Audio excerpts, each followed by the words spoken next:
तर यादीतून दुबार नावं मतदार यादीमधून काढली पाहिजेत असं रोहित पवार म्हणाले। दुबार नोंदणी झालेल्या मतदारांचं काय करणार, तर रोहित पवारांनी निवडणूक आयोगाला प्रश्न विचारलाय। निवडून आलेली मतदार यादी आणि नगरपालिकेची मतदार यादी यामध्ये फरक दाखवावा असं बावनकुळेंनी आव्हान दिलंय। रोहित पवारांनी फरक दाखवला तर 1000 रुपये देईन असं बावनकुळे म्हणाले।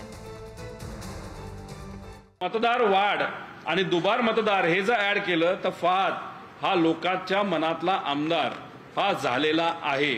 मुस्लिम नावं आहेत दुबार झालेली, हे आम्ही सुद्धा सांगतो। त्याच्यात पुढे तुम्ही जर गेला तर त्याच्यामध्ये हिंदूंसुद्धा नावं आहेत बघा।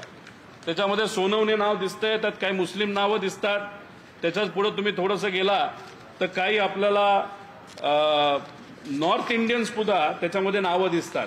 म्हणजे ही यादी जेव्हा फहादली काढली तर आम्ही काढली, आम्ही कुठल्याही प्रकारचा भेदभाव केला नाही।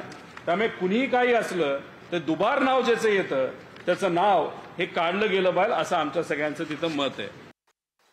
रोहित पवारांना या ठिकाणी एवढंच सांगायचं आहे, ते ज्या मतदार यादीवर निवडून आले ती मतदार यादी आणि नगरपालिकेची मतदार यादी त्यात फरक दाखवा आणि 1000 रुपये मिळवा।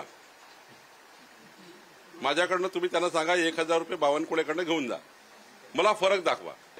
मी तुम्हाला दाव्याने सांगतो हे पराभूतच्या मानसिकतेमध्ये आहे, हे पराभूत होणार आहेत आणि म्हणून पराभवाची तयारी आतापासून करतात आहे।